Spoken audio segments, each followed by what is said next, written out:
What's up, beautiful people? It's your girl Sheena, and I'm about to head over to the Mercedes-Benz Stadium for the Cricket Celebration Bowl today. I'm really excited. This is my first time in the Celebration Bowl. Last night I did the Band of the Year, the ESPN Red Lobster Band of the Year. So I am parking in the tailgate area, so I get to see all the tailgates, and I'm wearing Savage Fenty. It's my uniform. You already know what time it is. And then my Queens of the Yard shirt that we had made. You can get these at loyalroyalties.com. So I'm going to wear this. And my tennis shoes are in the closet. I'm wearing my gold Air Max 97s because it's going to be a lot of walking. I'm tailgating, remember? So, there we go. Boom, this is the fit. Nothing special, nothing fancy. It's football. We're gonna focus on the football. So I will see you guys in a little bit. Be sure to watch over on Queens of the Yard podcast on X. It's Queens OT Yard Pod. So make sure you follow me over there for a play-by-play, not play-by-play, but like minute by minute, moment by moment of the experience. I try to catalog the whole experience, not just the game. So be watching out for my fit. If you see me in the streets today, holler at your girl. What's happening, you guys? Welcome to Queens of the Yard, where we celebrate women who reign with purpose, pride, and power across HBCUs, from campus queens to community leaders, and now the queens behind the sports spirit and spotlight. Each episode highlights women that are shaping HBCU legacy on and off the field. Hosted by myself, Sheena, Queens of the Yard blends sisterhood, sports, storytelling, and unapologetic culture to amplify the brilliance of HBCU women, past and present, where every crown tells a story. Happy Friday, you guys. It has been quite the week. I am a week off of the Celebration Bowl. And I want to say first, thank you so much for joining. Thank you so much for joining. I'm your host, Sheena. Welcome. This is episode 2 in our second season. You see, we've had some housekeeping changes. We've changed the scene a little bit. But make sure you like, subscribe, share this with a friend, and participate. Jump me in those comments and let me know what you hear. Let me know what you think. I got some questions. I want to know if y'all went to the Celebration Bowl. How did you like it? Did you do bad? I want to know all the things. So jump in those comments and let me hear it. So today we're going to talk about really experiencing HBCU sports culture. And that's kind of what sets Queens of the Yard and even my platform aside. Like, I'm not here for every sports highlight and every score keeping. Like, we of those things. I really want to give it to you. Like, what does it mean? Like, what's happening off of the field or off of the court? What is the food like in the thanks so much, Richard. What's the food like? You know what I mean? What's our experience? Are the drinks any good in the stadium? I had a really fun time at Mercedes-Benz Stadium, and I'm gonna just definitely jump into that when we talk about Celebration Bowl weekend. I'm also gonna go through the Cricket Red Lobster Band of the Year, and then talk about some other classics. I know that the CP3 HBCU Classic is going on right now. I don't know if you heard about it or not. Most people haven't heard about it. They didn't know it was even going on this weekend not this weekend, yesterday and today. At the Gateway Arena, we have a couple of really good teams out there right now. And historically, some really good basketball play goes on at those classics. We just need to know about it, right? So I'm definitely going to jump into a soccer classic that we have coming up pretty soon in the spring that is new to the HBCU world. We're going to go through some coaching changes. It has been so many coaching changes, even up into the last hour or so. I'm hearing about new coaches, people going, coming back home. We got some homegrown coaches that we're excited to see come back home. Definitely jumping into some of those women basketball highlights, Division I and Division II, and then just some end of the year. See how this year went. At the beginning of the year, we kicked off Queens of the Yard for season 1. We went through the CIAA basketball tournament. We went through the summer. We went through homecoming. And now we're back again, kind of circling back. And I want to hear how you guys' year went. What changes, how did you grow this year? How did you learn more in the HBCU space? Did you become a member of your alumni chapter? Like, let's talk through those things. So first, jumping in, I'm talking about the Celebration Bowl. So before I talk about the celebration, let's talk about the whole weekend. So I got to Atlanta Friday, stopped by the HBCU Gameday studio. It was so surreal to go by the studio and like be in the space where Toli and Steve and Simone and all of them are, and I've watched them on TV for years. And it felt really cool to be in the studio and to meet the producer and to just like, I felt like part of the team. Like it like I said, it was kind of surreal being there. Like, this is something I'm really doing. And this is really, really cool. So that was kind of how my Celebration Bowl kicked off. And then got checked into the hotel and then headed back over to Mercedes-Benz Stadium. So Mercedes-Benz Stadium is an experience all on its own. One of my favorite things about Mercedes-Benz Stadium is the parking. Like, all the parking is right there at the stadium. There's no like extreme walking. There's not a bunch of chaos. Like, it's right there. And it's easy to get in and out of the stadium. I really, really love that. So that was one of my favorite things about the stadium right up front. So Friday night, I took an Uber over and pulled up, got situated, and had a really, really good time. I'm part of the team without getting jumped. Yes, no, hey, I'm glad I didn't get hazed into the group. It is an honor being a part of HBCU Gameday. I love being here. So, like I said, seeing kind of where the magic happens, it was really, really cool. Coming in like at that Friday night, right? No, right. I ain't even gonna make a joke about the hazing, because hazing is a no-no. Okay, hazing is a no-no, and we've had too many tragedies over the last couple of years in relation to hazing. So I appreciate HBCU Gameday being a non-hazing organization. So the band of the year, this was my first HBCU band experience outside of wanting to like go to A&T to be part of the Blue and Gold Marching Machine. When I was in high school, I actually ended up going to the Air Force Band. I was in band. Well, I started off in orchestra. So it's like 6th grade, I played the cello. And then 7th grade, I was in chorus. We moved and they didn't have, I was in high school. I didn't know any better. I was, well, at the time I didn't like, I ain't gonna say Hampton Band. Like, at the time, this would have been back in 2000 when I graduated. Like, I did know better. Like, there weren't any other big bands. Like, A&T was the band that, you know, was at the top of the food chain. So, I mean, no shade to them at any point. Like, that's where I wanted to go, because like I said, that was my first like Black band experience. It was the biggest band I had ever seen. I went to a predominantly white high school, so band was a little bit different. So it felt a little closer home. I was in Project Discovery, and we were able to go for like, not senior day, but you know how they do like Spirit Week or whatever.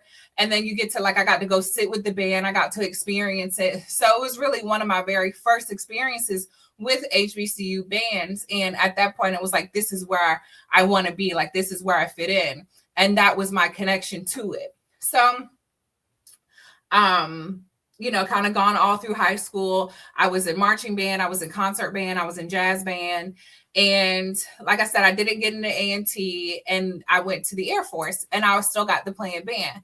So I had never done any of like the Battle of the Bands or any of those big things. I've been in band competitions, again, at the high school level. And it was completely different than the experience that I had, you know, now at the Band of the Year, the ESPN Band of the Year, which I thought was really cool. There were some very cool points. And one thing that, you know, was different for me was doing it as media. So you get like on-field access. You're right there where, you know, you're able to be like face-to-face with the band members. And that has its pros and cons. Like, as a band geek, I wanted to see formations. I wanted to see transitions. I wanted to see some of those things, which you can't really see at the flat field level. When I first got in there, I was able to sit up at the top in the press box area. So I was able to have the overhead. There we go.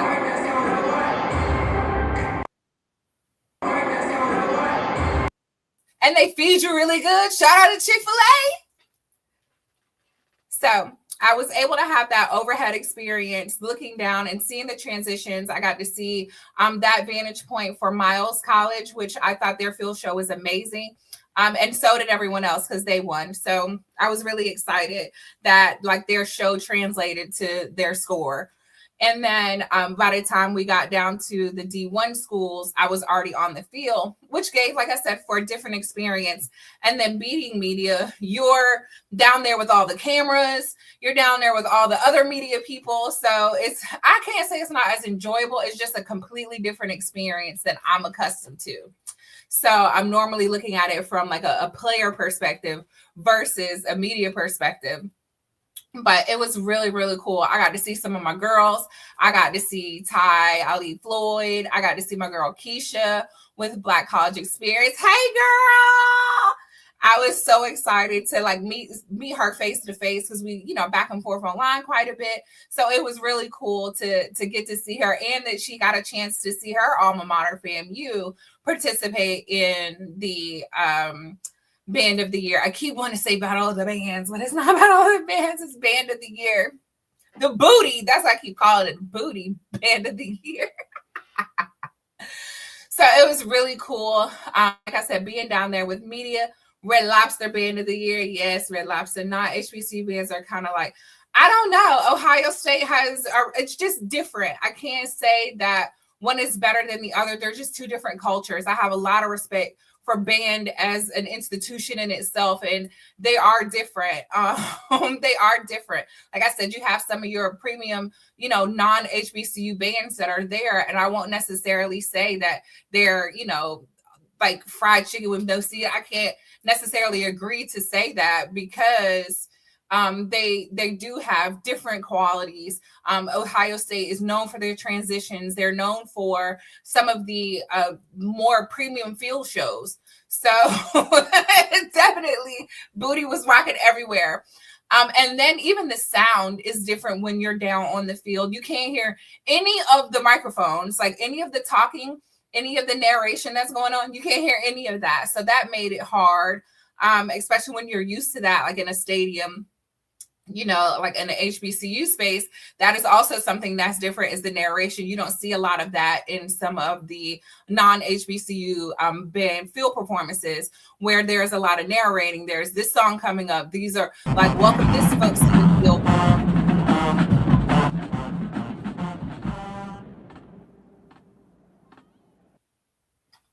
Yay. This was just some footage that I caught while I was down there. This was so good. These teams were so good. One thing that I really stuck out to me was FAMU's flag corps. They wear regular uniforms. They don't wear like an auxiliary type uniform. Their uniform is the same. They just wear a different color. The band in this particular performance, FAMU's band wore green uniforms, and their flag group was orange, but it was the same uniform. It wasn't like the dance style uniform or the dressy style uniform, which I really, really love that. That's not very common that you see that, and I really appreciate it. No, I didn't. No, I didn't think there was any disrespect at all. Yeah, there we go. I was so obsessed. I really, really loved the clean, like seamless look across the board for FAMU. FAMU was my favorite. They were the ones that I felt like should have won. I really enjoyed their field performance in comparison to the others, except for Miles. Miles, to me, blew it out the water. They had the best, field show of the night, in my opinion. But I definitely love what the Rattlers did on the field. And again, shout out to Southern, because Southern was who actually won for Division I. And some things that I learned about Southern was really, really cool. The chest plates that they wore was like a vintage feel, like they had previously worn like a blue color lapel in the front, where this one was white, which is more like reflection of some of the prior years. I believe they hadn't worn that white color in their uniform since like the 50s or the 60s. So I thought that was really, really cool when it came to Southern. And I love the Human Jukebox as a pet band. When it comes to basketball season, they are so loud in those basketball arenas. I got a chance to see them at the SWAC basketball tournament earlier this year at the Gateway Arena, and I really, really enjoyed them. But for this particular experience, again, there is no shade to them at all. I just felt I enjoyed the FAMU field show more than I enjoyed the Southern one. But again, Southern one, it wasn't, no one asked me. So, so I just thought it was really, really cool to be able to experience that. Petey's fussing about something. Petey must have liked Southern too. Petey said a human jukebox all the way. So yes, Band of the Year was a very awesome experience. I can't wait to go back. I'm tempted to go to the Battle of the Bands of the South. I think that's going to be in Charlotte in January. So I'm definitely excited to hear or to experience that. Lately, I couldn't tell you which one song, who played what. I just couldn't lock in that well.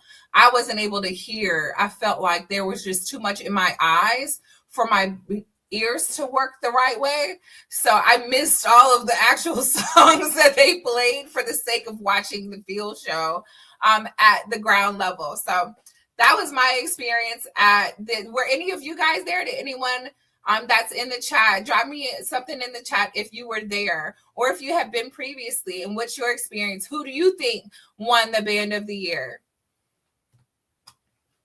Because I already told her who I thought we were gonna do.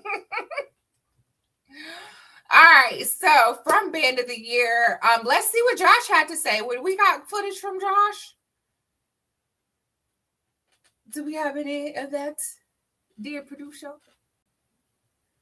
And Josh, he's a videographer for HBCU Gameday. I had a chance to meet him over football season because he covers some of the stuff at WSSU. So it was really fun to have a chance to interview him and just kind of experience it at a media level. Like I said, I had been in band previously throughout the years of, band, chorus, orchestra. So I'm not, any stranger to music. I've even done, okay. So no footage from Josh, sorry. But no, I've even recently do sound for my church. So sound and music is something that I've always been a part of. And it was really nice to have this experience at the HBCU level.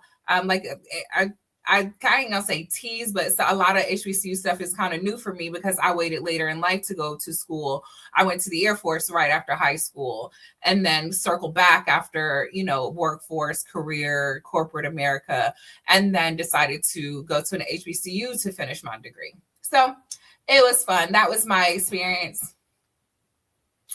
with the FAMU. Yeah, they were good. I really enjoyed the Marching 100. They were really enjoyable to listen to.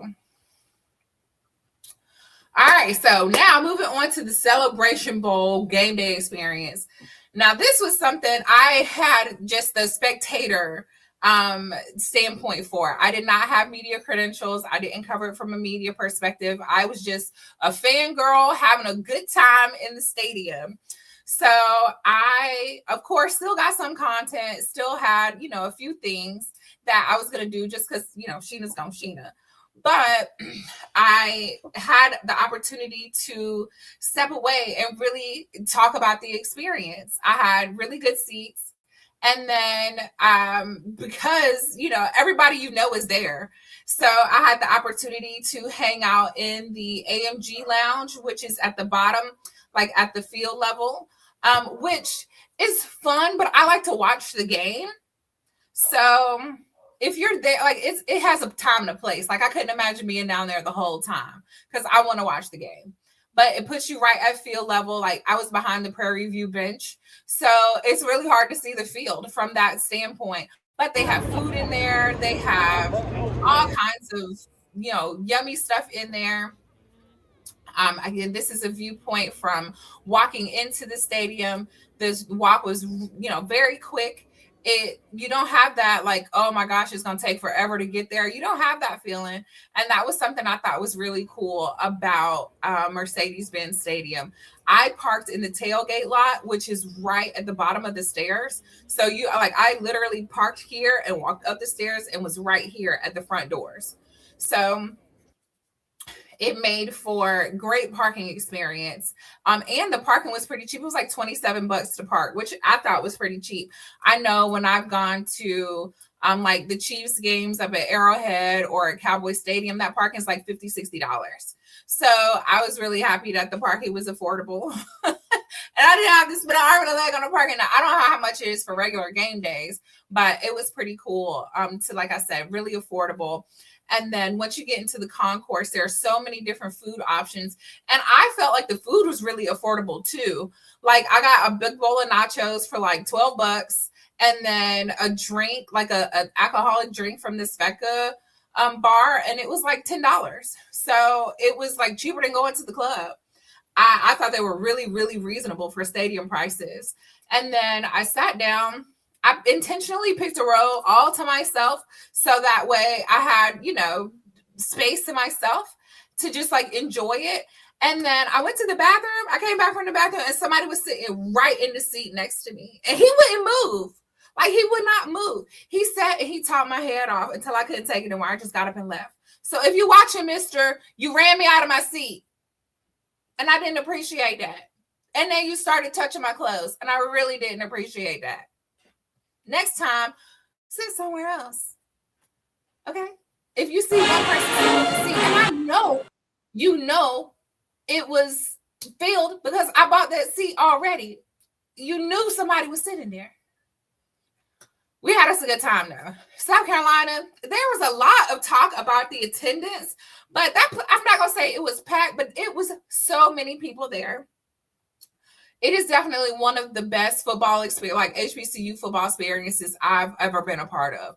I didn't really know what to think coming into the Celebration Bowl, especially seeing I didn't really follow a lot of MEAC or SWAC football this year. I primarily followed, well, I did a little bit of MEAC, but not like the Southern MEAC. I'll say that. But I really had a good time just experiencing it. And then there was a lot of Jackson State fans there. And y'all know I love me some Jackson State. I love me some Jackson State. So I was happy to be in the midst and then have the opportunity to hang with Jackson State and a lot of their alumni. They took me under their wing. So after I left Mr. Annoying in the seat, and then I went and hung out in the AMG lounge for a little bit, and then I went up to a suite and had, the best time ever for the rest of the game up in the suite with the Jackson State folks. I had a good time. And I told myself that it was going to be something I do every year. Like I'm never going to miss the Celebration Bowl. That's going to be like homecoming. Like that has got to be one of the things that I do every year. Just the experience in itself was so much fun. And then I can't say I used to be a party girl. And I kind of stopped, in my head, it's like, I've matured. I'm not supposed to be blah, blah, blah. Honey, after that game, I hit them streets. I partied more this weekend than I think I have in the last 10 years. We went to Reverb right after the game. Which is part of Hard Rock, right behind the stadium, and again with Jackson State because they weren't letting me go. And I had a blast.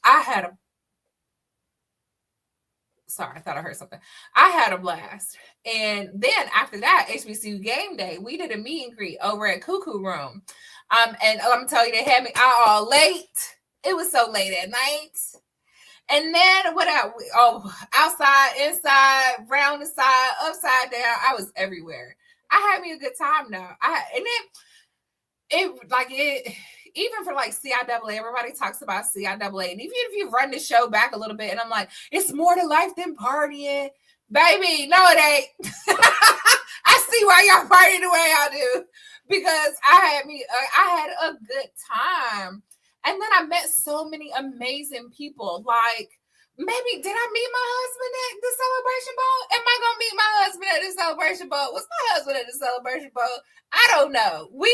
I had that good of a time.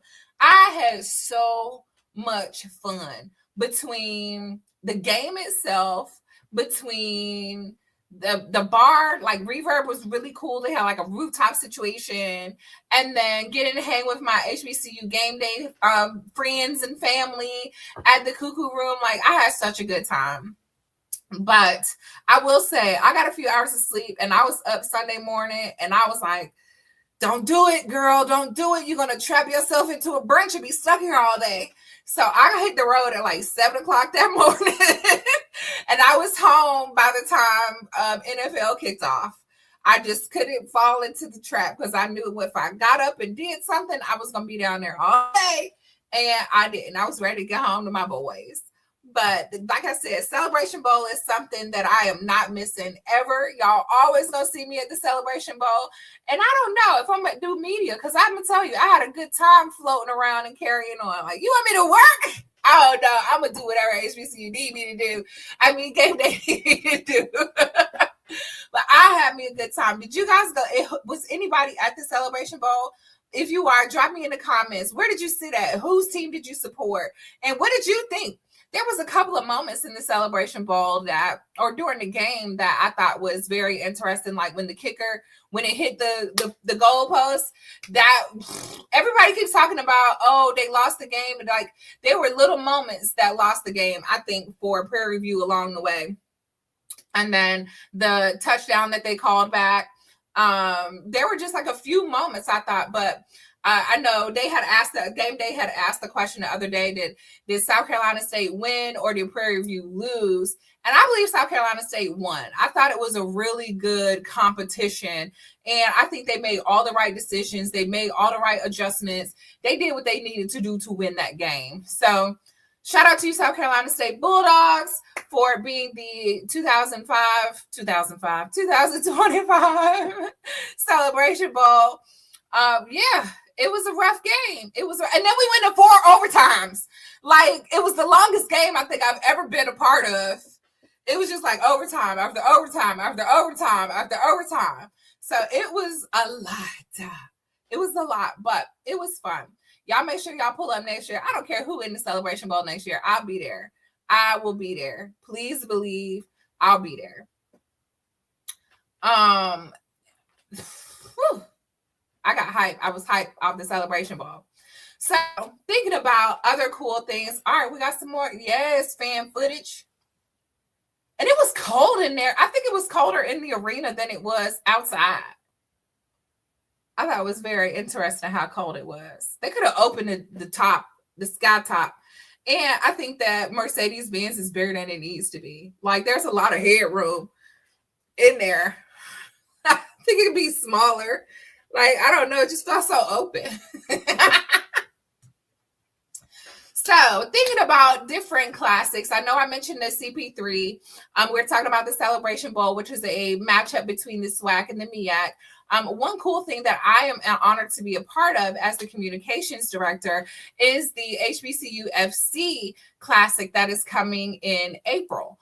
Here at the Durham County Memorial Stadium. It'll be the first ever soccer tournament. It'll be a 6v6 soccer game. It'll be 3 days.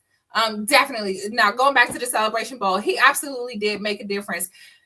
Coach Barry was on point. I felt like the entire game, he had an answer for every single thing that they did. And when they came back, because they were down halftime, when they came back out halftime, they did not play. They came right back out with the energy that they needed to bring themselves back up through the game. Because I want to say they were down like 21, if not, I'm not mistaken, 14 or 21 by halftime. And so for them to come back out and really climb that, work themselves through the field to do what they needed to do, I completely agree. He made all the difference. That's why I still go back to saying that South Carolina State won that game, because they did. They made every adjustment they needed to make to get back to where they needed to be. So let's see. Let's finish these pictures out. Congratulations, Coach Barry. Yes. Okay. Listen, welcome, Jackson State. Jackson State has a special place in my heart. I love Jackson State almost as much as I love WSSU. So I'm here for all the Jackson State love. Yes. Bring it in. I mean, it is what it is. It is what it is. It ain't no shade. Home is always home. I'm always be with home. But me, I had to travel sometime. You know what I mean? And like I said, I had a good time at the SWAC basketball tournament this year. There are a couple of times in my life where Jackson State has like really been like, oh, when I went to, speaking of classics, I went to the CP3 Classic a few years ago out in Vegas. And it was packed with Jackson State fans. And I was like, oh, these folks rowdy. These are my kind of people. And we had a good time with them then. And it's like every time I have the chance to experience the Jackson State alumni, it is always a pleasure. So y'all got a fan in me. Y'all got a fan in me. So let's talk CP3 HBCU Classic. It is going on right now in Atlanta. This year it was in Atlanta. Yesterday and today, it was 2 days. They had an opportunity to do, excuse me, who played? Let me pull it up because I can't ever remember who played who. I know Grambling beat Norfolk State last night.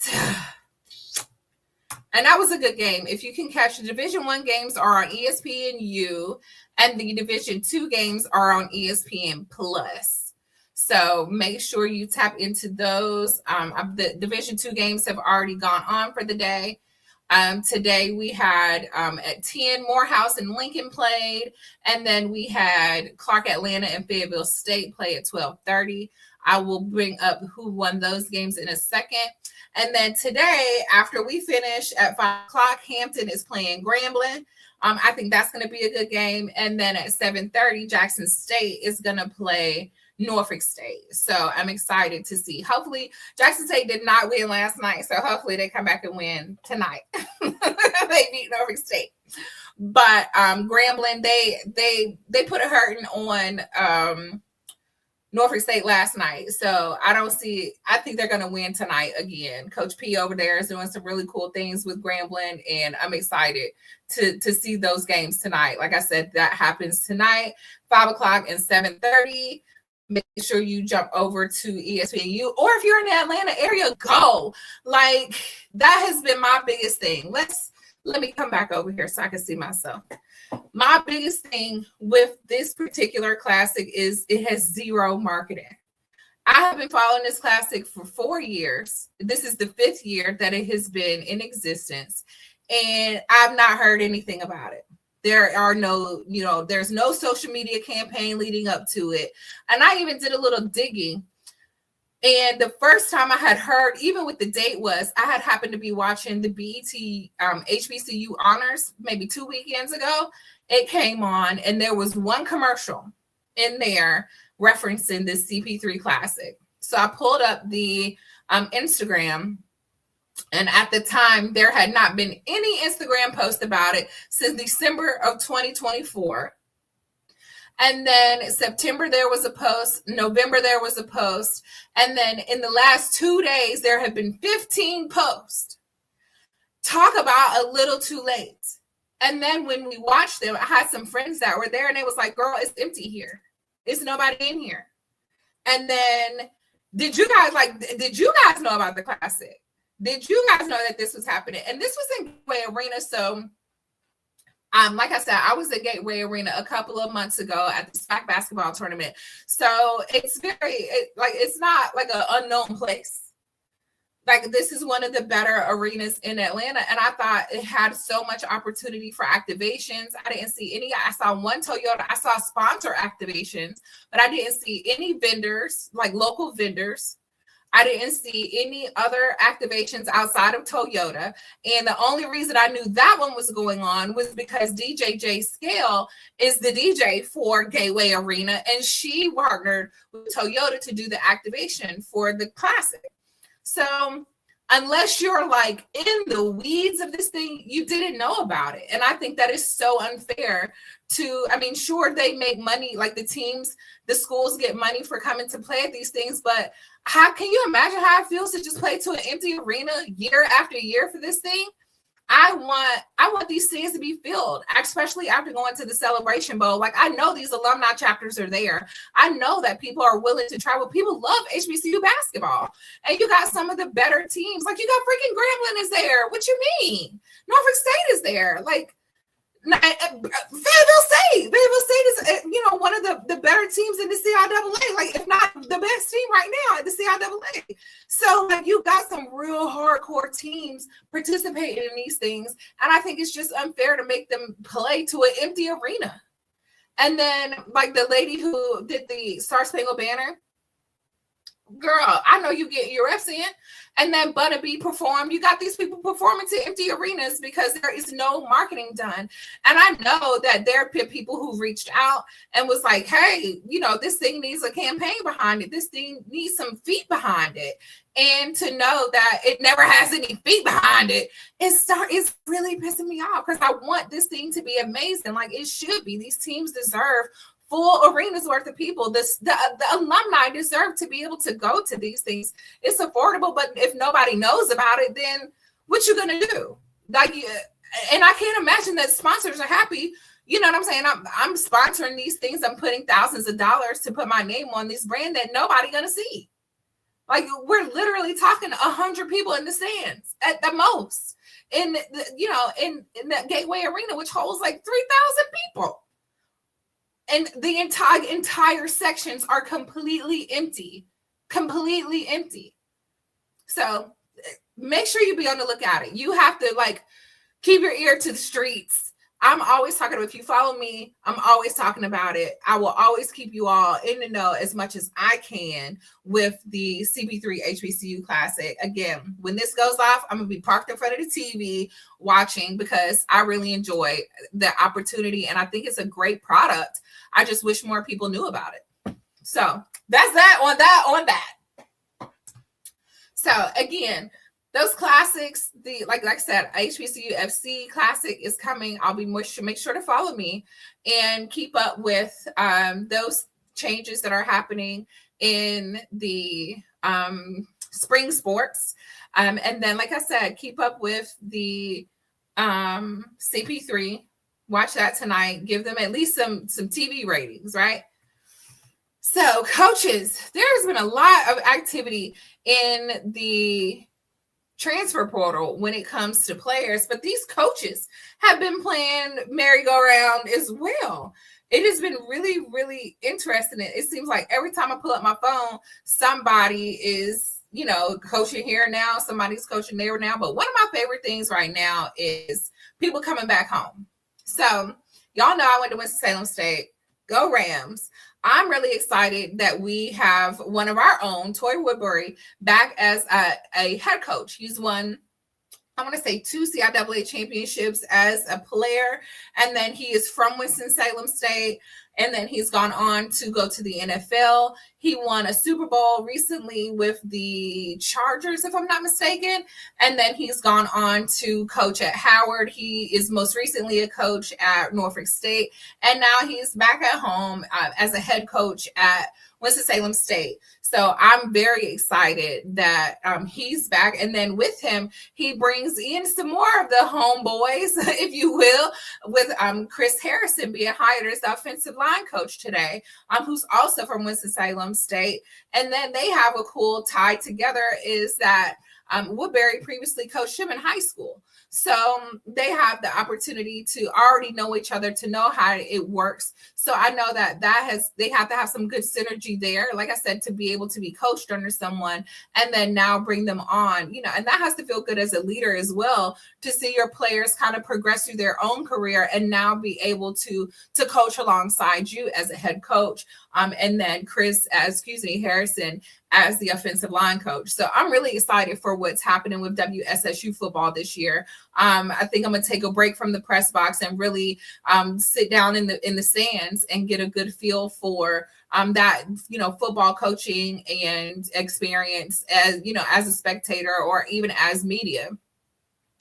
And then understanding Coach Massey was there for quite some time, and then knowing that it's going to take some time. I'm not expecting to win every game. I don't want to tease and think about how well we have started doing in basketball.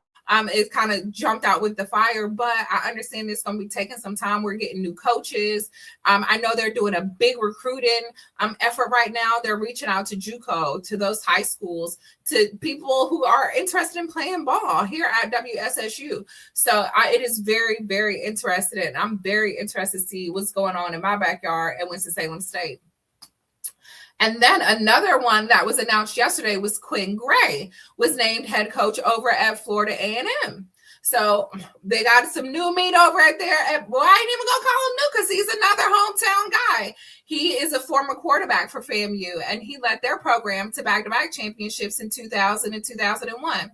So he also has a NFL career. He's played with the Jacksonville Jaguars. So he's a Florida boy. I was born in Florida. It's always some cool kind of tie, right? And then gone on to coach at Albany State and was really successful at Albany State. And then we know that Coach James, I can't think, Cozy, I think that's the name. He just recently left Florida A&M and now bringing in Coach Gray, 5 years, $1.4 million contract, which is pretty nice for HBCU contract. But it's just, like I said, another example of bringing home alumni, folks who have already aware of the programs, people that the alumni can get behind. I think that's really important when it comes to picking these head coaches, right? Like celebrity head coaches are a thing right now, but like right below that, I think you have, people who are already familiar with the program, someone that already has that, connection to the institution by being a former player or former coach for that school. So I'm really excited to see what both of them do. Go Rattlers, go Rams, and all the other teams. Go Jackson State. I had to sneak that in there. I couldn't help myself. All right, who we got here? Sean Diddy Combs. Marshall Falk? No.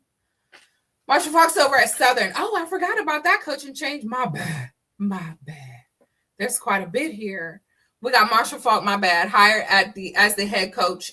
And they're not fucking around down there, okay? They're not fucking around. He's a former running back coach under Coach Prime at Colorado. Coach Prime was also at Jackson State. I'm not going to say it no more. Take a shot every time I say Jackson State.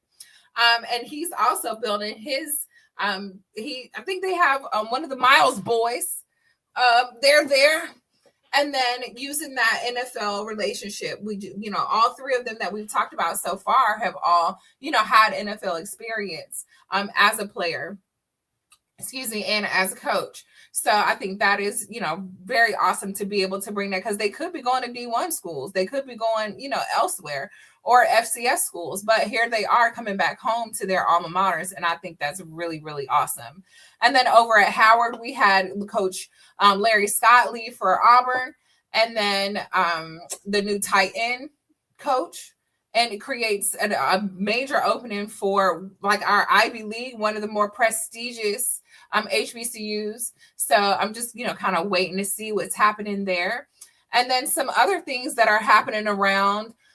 We got Coach Teddy Keaton. He left Clark Atlanta. I want to say that was either yesterday or today as well. Bowie State has an opening. Albany State. We just talked about FAMU's coach. We talked about Quinn Gray, who leaves that opening at Albany State. We have Morehouse. Morehouse is on their fourth coach in 5 years. Hopefully they get some action down there. Savannah State, I think, is a very interesting opening. I know Josh Sims had been talking about that in detail the other night. And I'm excited to see and maybe excited is a bad word, interested to see what they do down there at Savannah State. And then we have Langston, the NAIA. Is an opening. And then I'm just really thinking about, again, how important it is for the alumni to get behind it, because your alumni is who is funding your booster clubs, your, scholarships, that, making sure you have coaches that support that and that the alumni can get behind. I think is really, really important. So what excited you the most, or who are you more surprised? James Cozy. Okay, thank you. It was Cozy. Okay. Sorry, I got down in my notes. I missed some of the comments, you guys. Yes, go Prairie View. Thanks so much, Chris. But So yeah, what coaching changes are you more excited? Who you think's gonna go? Who y'all think's gonna go to Savannah State? Like, tell me your guesses, like your predictions. I don't want to call them guesses. Tell me your predictions. Who's gonna go where in the chat? Make sure you like, subscribe, all the things. And then let's chat about basketball a little bit. Let's talk about some basketball. I'm kind of footballed out. Now the Celebration Bowl is over. It's like, whew, can take a break. I don't know if I could ever actually be like footballed out because I love football. Football is like my favorite sport. But it's nice to take a break. Something we have really exciting happening in Division I women's basketball is Howard defeating Cincinnati. These HBCU women, they getting it. We had Southern University defeating 2 Big 12 teams in 1 week. And then there's so much happening right now in HBCU women's sports in Division II. I got to go back home. I got to talk about my girl, Coach Terry, over at WSSU. I think we're 9 straight. We won 9, like as of last night, we've won 9 straight wins after losing to North Carolina A&T at the very first, the first game of the season that I was actually able to go to. But that's a D1 school, so I ain't gonna trip too much. But we're undefeated against our D2 competition, and we've already beat our win total for last year. So it is very. We got Fayetteville State coming up, and their 2-time championships. We got Virginia State coming up. And those are some really competitive teams. I'm really excited for the things that are happening in WSSU ball right now. Our guys are doing good, but I think right now the story for me is Coach Terry and the things that she's doing. She previously coached at Virginia Union, I believe it was, and they did really good at CIAA last year. And just like she previously played for WSSU, so she's another hometown girl. And I'm excited. I'm really excited to see the rest of this season that we have going on at WSSU, and just like all of it. The Howard's doing decent. We got who else? Now my brain is going blank. There we go. Get on up there, Coach Terry. And she's been really exciting to just hear and watch Coach. She has a very patient temperament. And I have really, really grown to enjoy watching her play, watching her adjust from game to game, knowing who to play, when to play. Like, she's really, really fine-tuned, I feel like, as a coach. So I'm right behind you, Coach Terry. Watch out for the Rams. I'm so excited to see the rest of our season and definitely see what we do in the CIAA tournament. So just kind of thinking through over the last hour or so, we've had the opportunity to talk Celebration Bowl. We've talked about the classics. We've talked about so many different aspects of HBCU sports. And I want to say, like, I'm excited and I appreciate being in these spaces. I don't come from a journalism background. I don't come from a heavy HBCU background. So to jump into this and then learn so much and then be around people that are so willing to teach me along the way, just really goes to highlight the culture in itself. We're always, quick to hold out a hand to help people. And that has not, changed. That has been one of the bigger things I think that I have learned more than anything else, is that, we bring each other up along the way. And that's something that I've really appreciated about being a part of HBCU Gameday, a part of HBCU media in general, and having the platform to where people want to see you do well. And that is something that I really, really appreciate. I do want to get off here in time so we can go over to support the HBCU Classic, the CP3 HBCU Classic. And before we get out of here, I want to wish you guys a Merry Christmas, a Happy Holidays. I'm so grateful for you all being here, for listening, for jumping back into season 2, even after having some staffing changes, even after having some adjustments to us here, to the host, and just like letting it be me who rock out. And I really appreciate that. Thank you for engaging with me on X and Instagram and Facebook. I think that's really cool. And seeing me, when you see me out in public, always speak. And I love that. But yeah, make sure you like the episode. Just subscribe to HBCU Game Day. Subscribe to the podcast on HBCU Game Day and on Spotify. You can find us on Queens of the Yard. You can find me at Tended 2. And let me know what your thoughts about the Celebration Bowl. Who was your favorite band? And what are your thoughts on all of these coaching changes? Who do you think is going to go where? And how do you think they're going to do? So I appreciate you guys. Queens of the Yard is just getting started. And I will see you all next time. Peace.